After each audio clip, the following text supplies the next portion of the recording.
Shalom peuple de Dieu, shalom corps du Christ, nous sommes là encore pour pouvoir partager avec vous ces moments très bénissants et je crois que cela vous bénira et nous bénira aussi également. Et nous allons partager sur un thème plutôt dont l'intitulé est Ton âme a un prix devant les seigneurs. Et nous allons lire dans le livre de Marc chapitre 5, le premier verset au 4e verset. Ils arrivèrent à l'autre bord de la mer, dans les pays des Gadaréniens. Aussitôt que Jésus fut hors de la barque, il vint au-devant de lui un homme sortant des sépulcres et possédé d'un esprit impur. Cet homme avait sa demeure dans les sépulcres et personne ne pouvait plus les lier, même avec une chaîne. Voilà, et personne ne pouvait les lier, même avec une chaîne. C'est l'histoire d'un fou de Gadara qu'on connaît nous tous. Et je crois que déjà notre frère Exode a quelque chose exactement à nous dire par rapport à ce sujet, après quoi on va... Déjà, j'ai béni l'Éternel, pourquoi? Parce que ces rencontres sont tellement bénissantes. Amen. Dieu nous fait grâce par rapport à ces rencontres et je crois et j'espère bien qu'à la fin de ces moments de prière, tu seras non seulement délivré, tu auras encore de l'assurance partant de ce que Dieu nous a donné à partager avec son peuple. Amen. Alors, ce fou de Gadara a été emprisonné par une légion de démons. À savoir déjà, pour passer un peu plus vite, une légion signifie 6826 démons. Cela veut dire, dans une personne, il y avait plus de 6000 démons en lui qui l'empêchaient d'évoluer, qui l'empêchaient d'être avec sa famille, qui était loin avec ceux qu'il aimait. Et c'est fou de Gadara, puisque nous sommes en train de parler des prix de l'âme, ces fous n'avaient plus de la valeur. Il n'avait plus quelque chose à offrir à sa nation, quelque chose à offrir dans sa ville. C'est pourquoi déjà il habitait, non pas avec les hommes, mais il habitait dans un cimetière. Il était loin de sa famille. Il ne pouvait plus apporter quelque chose. Et nous savons tous, quand nous avons quelque chose, une chose, un objet qui n'a plus de la valeur, nous jetons directement à la poubelle. Mais j'aimerais vous dire une chose, et cette illustration m'est venue en tête, c'est que un conducteur de Mercedes, ou je dirais même plus, un mécanicien spécialisé dans des Mercedes, n'est pas plus que celui qui a créé un Mercedes. Tu peux être jeté, mis à côté, mis à l'écart. Pourquoi? Parce que tu n'as plus de la valeur.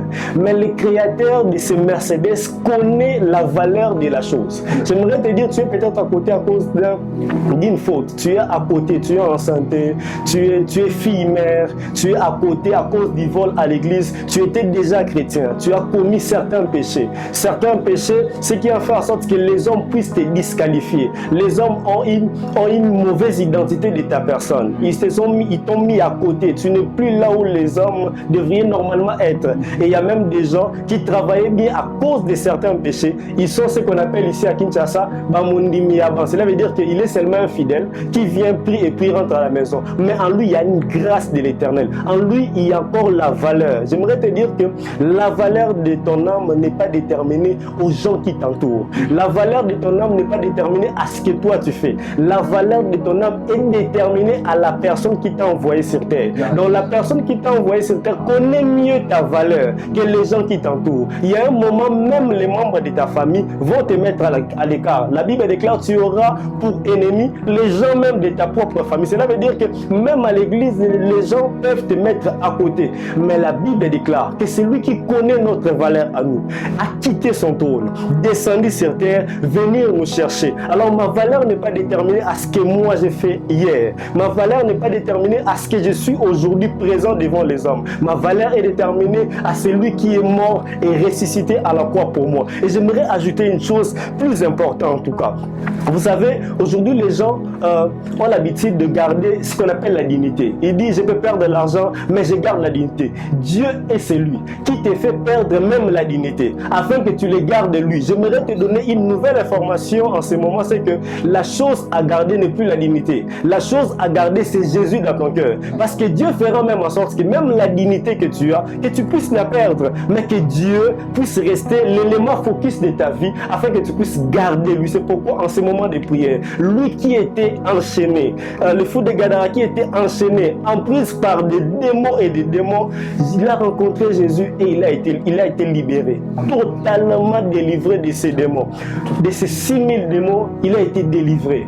Il était remis en place. Il a été restauré. Lui qui était fou, rejeté, non plus de la valeur, Dieu l'a pris, restauré, remis en marche. J'aimerais dire à quelqu'un, pendant ces moments de prière, pendant même ces moments de l'exhortation, Dieu sera en train de te restaurer petit à petit, être la personne qu'il faut. J'aimerais dire à quelqu'un que Dieu n'a pas oublié la mission pour laquelle il t'a envoyé sur terre. Cette mission n'est pas fanée, cette mission n'est pas annulée. Dieu a choisi toi et tu seras l'unique personne pour accomplir cette mission sur terre. Même quand tu es mis à côté, dans les sépulcres pour signifier que tu es déjà mort, on attend que tu es mort. Dieu ne t'a pas mis à mort. Même quand Lazare est mort 4 jours déjà, il était déjà en train de connaître une décomposition de son corps. Jésus est venu pour restaurer son corps. Je prie et je déclare, avant même que nous puissions prier ensemble avec l'homme de Dieu, je prie et déclare que Dieu puisse restaurer ce qui était déjà en train d'être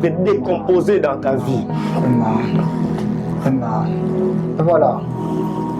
Nous allons prier ensemble par rapport à cette pensée que l'Éternel vient de libérer dans la bouche de son serviteur. Nous allons se mettre à prier.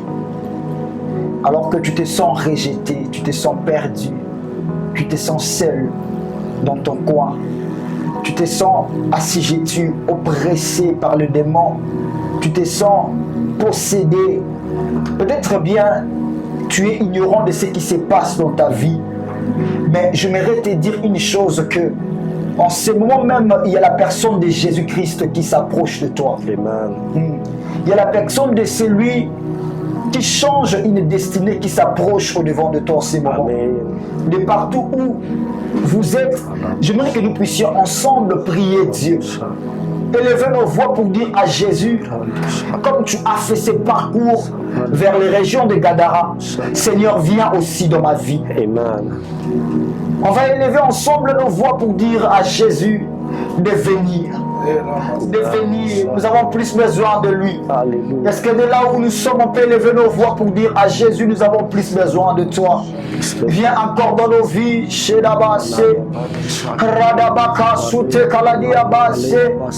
Jésus, nous t'appelons. Viens encore. Viens encore une fois de plus dans nos vies. Alors que nous se sentons rejetés, oh Dieu.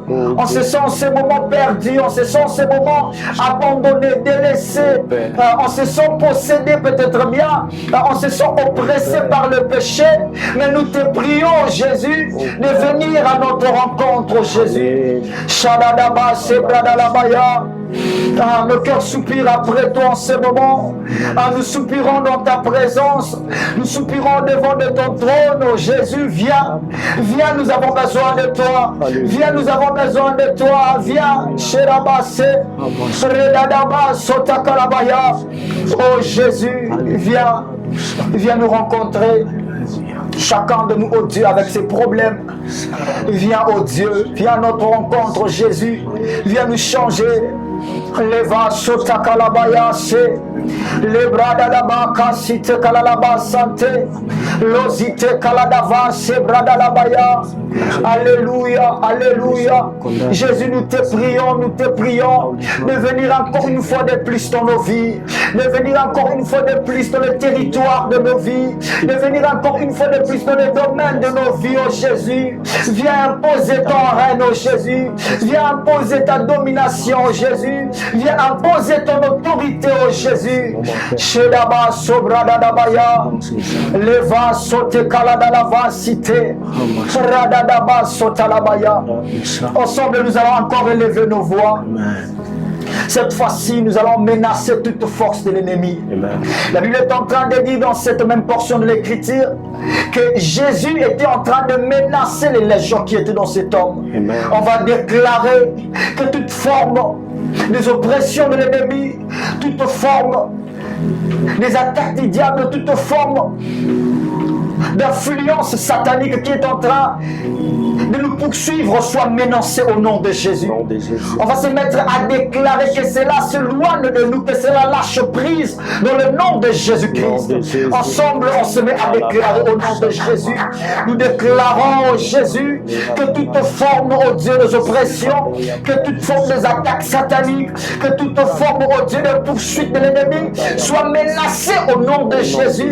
Que ça lâche prise au nom de Jésus. Nous déclarons la liberté des âmes en ce moment. Nous déclarons la liberté des vies en ce moment. Dans le nom puissant et glorieux de Jésus-Christ.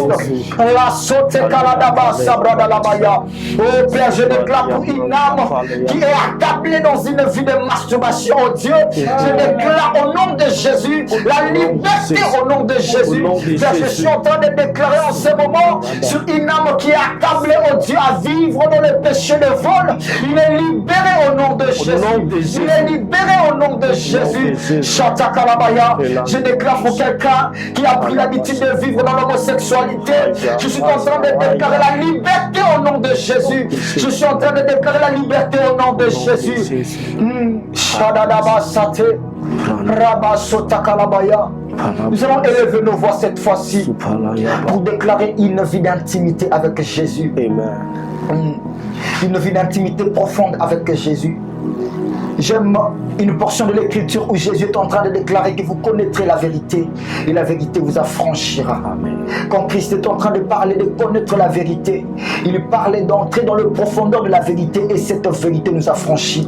Alors que la vérité que nous avons, il s'appelle Jésus-Christ.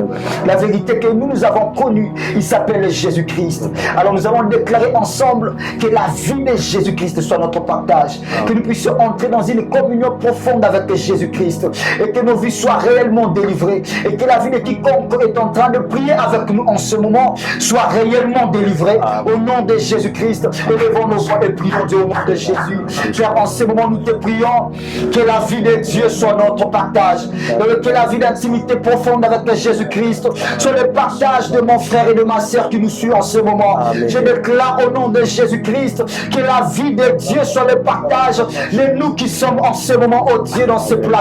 Je déclare également pour celui qui nous suit en ce moment, oh Dieu, que la vie de Jésus soit son partage. Yahweh, Kalabasate, Razite Labaya, je déclare maintenant un cycle, oh Dieu, d'une vie d'intimité profonde avec Jésus, soit le partage d'un frère et d'une sœur en ce moment. Je déclare au Père éternel désormais la vie d'intimité profonde avec Dieu. Rabasate et notre partage, et notre partage. Chatakalabaya, Leva Sotelebaya. C'est ainsi que je bénis cette semaine. C'est ainsi que je bénis nos activités de cette semaine. C'est ainsi que je bénis, oh Adonai, la vie de celui qui entend, qui a entendu ce message. C'est ainsi que je bénis sa famille. Je bénis tout ce qui lui appartient. Ta parole est en train de nous dire que tout ce que nous toucherons dans nos mains, cela sera béni. C'est ainsi que je déclare, oh Adonai, ce que touchera celui qui a entendu ce message, que cela soit béni au nom de Jésus. Partout où il foulera ses pieds, oh Adonai, que ce territoire lui soit donné en possession. C'est ainsi que déclare ta parole. Laisse que cela soit oui et amen dans nos vies. Dans le nom de Jésus-Christ, nous avons ainsi prié et déclaré, nous disons Amen. Amen. Amen. Amen. Que Dieu nous bénisse abondamment. Ce moment nous a fortement bénis. À plus.